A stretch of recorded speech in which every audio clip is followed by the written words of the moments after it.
I'm Jamie and welcome back to my channel. Today we're going to be talking about the Ghosts Christmas Special 2022. Sorry, this is a month late. I just forgot that I hadn't filmed this. So yeah, that's what we're doing today. And I was a bit nervous about this one because I thought, you know, it's past Christmas, like it's a very Christmassy episode, but the episode holds up very, very well as like not when you're not in like the Christmas spirit. So yeah, it's a great episode and I would say probably my favourite Christmas episode, and it's definitely one of the strongest episodes of Ghosts that we've had, in my opinion. I just think it's like incredibly like well written and well constructed, and that's what I'm going to talk about today. So yeah, let's just get straight into it. A lot of the times when I do review videos of certain episodes, I go with what I liked and what I didn't like. With this episode, there's nothing that I disliked at all. I loved everything, so I'm just going to go through and talk about my favourite bits and why I think it makes such a strong episode. Obviously, if you haven't seen this episode, then don't watch this video. Go and try and watch the episode and then come back to it if you want the review, because I am going to be talking quite in depth about spoilers. So yeah, as I said, there's lots of things I want to talk about. So first of all, I loved how this episode connected with the first Christmas episode that we had, which was when Mike's parents came and stayed at Button House for Christmas. So in this episode, they talk a lot about their niece, that is obviously Mike's sister's daughter, and they also talk about so in the first Christmas episode, Mike's family are a little bit overbearing, wanting to cook everything, wanting to do everything. And in this episode, Mike is kind of getting his revenge, or maybe it's just like he's more like his family than he thought, because he, you know, bringing the couple of sides where it's like a full Christmas dinner, which is very funny. I like that it links to that. It's just a bit more consistent with like their Christmas episode, with like how his family spend Christmas and what they're like. So I really like that, and it shows that even though they did have arguments quite a bit in that episode, that they do all love each other and excited to see each other, like, you know, with him talking to his mum all the time on like when they're driving there. So I really liked that. There's also little things with like Pat like joking about like, oh, is it socks that they're unwrapping, because he did that in the first episode. And also at the end of the episode we got the captain asking if the people wanted to play Twist It. So I love how it all linked. I just really liked it. It was very nice. Another thing that I really liked was that we got to see Mike and Alison alone together, which is something that is very rare in Ghosts, considering like Alison is always being like bothered by the ghosts. She's always surrounded by them. So even though a lot of the time Mike is always alone with Alison, Alison is never really alone with Mike. So it was nice to see them kind of be out of Button House and just like bonding together as a couple. They're one of my favourite couples in like TV. I think it's a very healthy relationship that they have. And yeah, it was nice seeing them actually get to be alone together and enjoy each other's company. And I think it just shows why they are like such a good couple together, because they do just get along. They have like the same sense of humour and they just seem to have a lot of fun together, and I really, really like that. So yeah, those are just a couple of little things that I wanted to mention straight away, because I'm going to start talking about the big things that happen in this episode. So obviously it's Christmas, so Alison gets some more gifts, which I thought all of her gifts were thoughtful and yeah, just so lovely, like the telescope for Robin and the like calendar for Julian, little things like the teddy for Kitty and the Smiths album for Thomas. That was very funny. So I liked they were all very personal gifts, and obviously Risk as well for the captain. I thought that was genius. So there's all these little things that I really like, and obviously she gets this amazing gift with Pat, which I am going to talk about. Oh, which one am I going to talk about first, that or the panto? Let's talk about the panto first. So before they even know what the gifts are, they feel the need that they want to get something for Alison, because she does so much for them and they very rarely get to give anything back to her. Obviously they do with little things like the review they left in the one episode of the B&B, but a lot of the time they don't get to actually do anything or give Alison anything. So yeah, I think that's a really lovely idea, having them all kind of scramble together to try to create a gift for Alison. And then they obviously come up with the idea of doing a panto, because Alison mentioned that she really loves pantomime.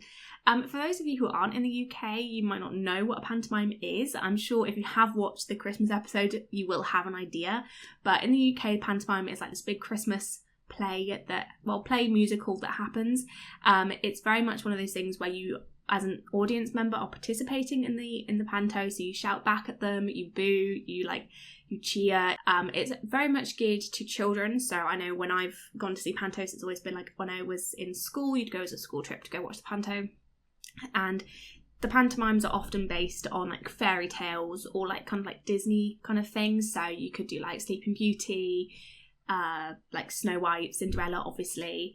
And it's a very Christmassy thing, even though the actual playing might not be that Christmassy, but it's like a Christmas activity that you do. A lot of people either like love or hate them, because it is a very like childish sense of humour, but there are a lot of like adult jokes mixed in with it, often with like double entendres and stuff like that, which is why I think it was such a good idea for Ghosts to do this, because that is a big sense of their humour as well, is to have things that seem a bit like silly, but then they have a lot of kind of double entendres and stuff like that in, especially, you know, with like Fanny. That's like the biggest one that they do. Obviously in the panto that they do, it's Baron Hardup. It very much fits with it. I think it allowed them to be a lot more direct with them. And I think with like Robin especially, like making loads of like bum jokes and stuff like that in the play, it's very much the panto sense of humour. It doesn't work when Thomas is directing the play and he's making it very sombre and, you know, full of woe and sorrow, which is just not what pantomime is at all. I think everybody's roles in the panto, which is so good. I loved having Kitty as Cinderella, that she was kind of like the centre of attention and she really got to shine in this episode. For me, I can really imagine like Kitty as, you know, as like a neglected child, a lot of the time just acting in her imagination. It's really nice to kind of get to see her shine in this episode and do what she loves, and she really takes an act to it, which I think is really funny. And I like how she does become this almost like superior like acting persona, kind of similar to how she was when she was acting as like Thomas's agent. I really like that. I think it's very funny. It's just a very direct contrast to her very childlike demeanour most of the time. As Kitty was like quite a neglected child, it's nice to see her the centre of attention and be loved and praised, something that she probably didn't get when she was a child. I thought their focus on Julian in this was quite interesting as well. Somebody who is, you know, obviously a very confident person and somebody who has had to like public speak a lot, being a MP, but to be kind of a little bit like stage fright and inability to remember his lines, and then be reminded that most of the time he did just bluff his way through being an MP. So it makes sense that he can just like bluff his way through the pantomime, which I think was a very nice thing to see him as somebody who is quite confident, kind of like not be taken down a notch, but to kind of have that little bit of vulnerability there. I loved Fanny in this was very funny as well. I was a bit surprised about how eager she was to do the pantomime, immediately being like, oh, if I must take on 2 roles, I will. I think she quite liked that, which I thought was quite nice. And I loved the idea that she wasn't able to be that kind of very nice, gentle fairy godmother. And she was very much the evil stepmother, strict kind of role. I thought that was quite funny. It would have been nice to see her be a little bit like gentler, kinder, because she has been that in other episodes. Like, even though she is this very strict traditional person, she does have moments where she is very kind and gentle, and so she obviously knows what it is like to be that, but she was not able to do that in the panto.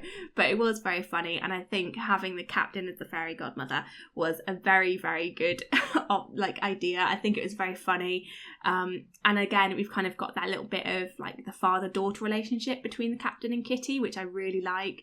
Again, as Kitty didn't really have a very strong father figure, although in like the flashbacks he isn't horrible to her, he's just kind of oblivious to the abuse that she's suffering from her sister.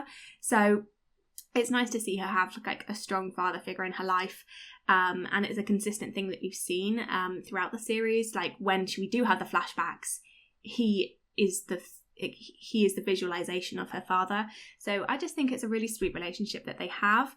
And again, it's somebody who is just quite strict and wanting to go by the rules, and a little bit unpersonal a lot of the time, because he is in this like very, you know, authoritarian kind of demeanour, to be just such a sweet, loving person. And I think that's just really, really nice. And yeah, I thought he was very funny as the fairy godmother, using the stick as a wand. I thought was very good. And the floating, I loved the way that they really messed around with what the ghosts can do, like picking up the captain, having them go like halfway through the curtain so it looks like they like he's flying. I thought that was really, really, really good. I also liked how we had Robin and Humphrey's body as the ugly stepsisters. A lot of jokes about like how his makeup wouldn't take very long because he doesn't have a head. Robin not really being offended that he was put as the ugly stepsister, making a joke how he's got like a face like a horse's bum, which I just thought he was very funny in this. Robin is always a very strong character in like every episode, so I thought he was amazing in this. I really do like how they included Humphry in this. He's often a character that is a little bit he's not really used that much, and I think he's such a great character anyway, like joking, like being dead serious that he hasn't learned the dance moves yet, even though he's just a head, so he can't actually know the dance moves. So I really liked him being included. I think he definitely should be in the episodes more. I really enjoy it when he is, but I understand it is a bit more difficult for his character to be in it a lot more because he is just a head. So it makes sense, but I really liked his involvement in this. I thought it was great. And of course, Thomas being the very, very dramatic poet we would expect to see. Thomas didn't surprise me at all in this episode. Very expected that he would be the centre of stage, like in the sense that he was like the handsome prince that everyone would fall in love with, that everybody wants to marry. It's kind of what he wants to be like in real life. And of course, as I said, going into when he's the director, wanting to make it very like woeful and very, very sad, which, as I said, is just not what panto is like. I loved when they were putting on the play that how involved Alison was, like how happy she was in that moment, and especially she said that she used to go watch the panto with her mum, and obviously her mum has now died. I think it was very nice to see her almost be a bit more like childlike and just enjoying the moment, probably getting a lot of like memories from when she was watching it with her mum, which I think was really sweet and does fit into the themes that we got with Pat, so which I'll talk about in a bit. But yes, I really liked that, and I liked how even Mike, which was just sat there doing his own thing, while his wife would probably, in his eyes, seem a bit crazy, just shouting at nothing. But yeah, I really liked that. And of course, having the plague ghosts, I was very happy that we had the plague ghosts. Again, I love them. I really wish they were in more episodes. They're always so fun, and I think it was at the BFI, they said that they pretty much improvised everything that the plague ghosts were doing in this episode, which is very funny. I loved them getting way too into it and getting way too serious about like how they were treating Cinderella and being like, no, she's really nice, you can't say all that mean stuff about her. And them also not quite getting what panto was at the start, not knowing that they were allowed to kind of shout and stuff about it, as it was just Alison shouting at the start, but very quickly getting into it, getting the hang of it, and yeah, just being way too invested in it and thinking it was real, and not real, but like, yeah, they were just so emotional about a lot of things that's going on, which I thought fits the plague ghosts exactly. So I really liked that. It was nice that we got everybody. We got Humphry, we got the plague ghosts, Alison and Mike, and all of the, the main ghosts all together celebrating, and it's just it's very fitting to like the Christmas spirit of like community and getting together. So yeah, I think all of that just fits really well. We also got a little bit of like a Christmas song. I wish they had kind of done a bit more songs because they are just all really, really great singers. But it was really nice to see them just singing like "We Wish You a Happy Christmas" at the end. So I thought that was really nice, and again, very, very Christmassy, which is what we want in a Christmas episode. But as I said, it's not too Christmassy that you can't really watch it like outside of Christmas. Like, I'm not somebody who won't watch the Christmas specials when it's not Christmas, but sometimes it's like you don't really get the same effect because you're not in that festive spirit. You're not like, I feel like Christmas episodes a lot of the time are more enjoyable when it is Christmas, but after watching this a month after Christmas, it definitely had the same effect. It was still made me feel really like, like happy and joyful, even though I'm not thinking about Christmas. Just the idea of everybody getting together and celebrating and having fun together was really nice. Now on to the like best part of this. I don't know if it's the best part, but because I love the panto, but Pat and his home videos. I thought this was such a sweet storyline. When they said that the episode would be centred around Pat, I was a little bit unsure, not because I don't like Pat, I love Pat, but like we've had quite extensive backstory for him. Whereas I'm really rooting for Captain or Kitty storylines in the future season. But obviously they blew it out of the water. Like, Pat, just incredible in this episode. I really liked that the troupe want to remember Pat and have these home videos on the website and do a little bio about him, being that it's good to remember history and acknowledge it, and somebody who was such a good person when he was alive, to kind of celebrate that and how good of a troupe leader he was. So I really like that, and yeah, this was just such a sweet and emotional storyline. I think it was just beautiful. I cried, I laughed, it was just beautiful. I loved it. I think one thing that I really liked about this was that it had a really, really strong sense of nostalgia. Like, even for somebody who wasn't alive during the time that Pat was like celebrating Christmases, it had that they did the nostalgia so well with the old home videotapes. I really, really liked that. And just everybody has home videos and they're always fun to watch. So like watching, even though he's fictional, watching the home videos of him, it was just a very emotional, nostalgic feeling. So I really like that. And they mentioned in the podcast episode that this was the time that they were children. So this is the Christmases that they would have been having. So I imagine it was really nice for them as well. And everything I think was authentic. I think the director on Twitter was showing like all the different set pieces that they had and how like authentic and real it was. So I really enjoyed all of that. I thought it was just such a wonderful viewing experience. So obviously we had that moment when he was just watching it when he shouldn't have been watching it before it was Christmas, and watching his family, loving his family, getting to, thinking about back to that Christmas, his last Christmas alive, and then to kind of have that be broken a little bit with they thought they were making fun of him, the idea of like, are they laughing with me, are they laughing at me, especially because it is all about health and safety, and he died not really following health and safety rules, so I think that probably hit him quite a bit, and that was very, sad. But then to have Alison explain that there are more Christmases for you to watch on this, and for it to be like his son taking out the video camera to like doing the routines that he used to do with like saying about like the Christmas pudding, it's dangerous, you need to step back, put your hats on. It just shows how much his son looked up to him and loved him, and how much his son was influenced by him, and especially like his son always like naming his child after him, to come and visiting like the tree stump where he died all like every year. It's just so emotional, and I think just shows how well they preserved the memory of Pat, even though like you could say his wife wasn't a very good wife to him, obviously cheating on him with his best friend, not good, don't like that about you, Carol, but it was obvious that he was a good father, and I think she did appreciate that a lot. It kind of humanizes her a bit. Still, it's just one of those difficult things. I imagine it's probably very difficult for Pat to kind of have to deal with those feelings and those thoughts. But yeah, I think it did kind of humanise her a bit. But yeah, I loved this episode for so many reasons. I think one of the things I say that I like about Ghosts a lot is the way it mixes like really heavy, like emotional topics with just such silly humour. This episode is the perfect example of that, having such deep like emotional parts with Pat and looking at his family and thinking that they were making fun of him all the time, to then find out that they were actually just so influenced and just loved him.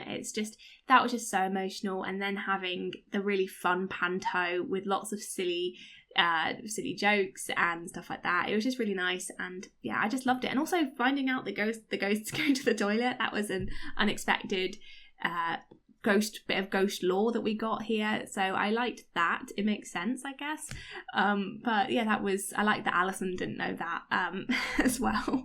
But I really enjoyed that part as well, and I loved the humour that they did when it was like Kitty's shoe and it kept disappearing back to her. I kind of wish they did use that a little bit, because I really liked it when it was Thomas's was taking out the note and throwing it away and it would just keep going back. So I really liked the shoe just keep going back to them. It made the panto very funny. But overall, such a fantastic episode. Definitely my favourite Christmas one, which is hard because the other two Christmas episodes are very, very strong. But yeah, it's definitely up there with one of my favourite episodes. I think it's just so brilliant. It's just so well constructed. And the fact that like the ghosts forgot about their gift, the emphasis wasn't really on the gifts. They were kind of like at the end. The episode focused a lot more on like the Christmas spirit and community. Even though everyone gave great gifts and everyone enjoyed it, it was a lot more of just the community spirit about it, which I really liked. If you like this video, then please give it a like. It's really appreciated, really helps the channel, and comment down below your thoughts on the Ghosts Christmas episode 2022. Again, apologies, it's a bit late. But yeah, what did you like about it? Did you love it as much as I did? And subscribe if you want to see more videos to do with ghosts. I will have some more videos out for you soon. Thank you very much for watching. Bye!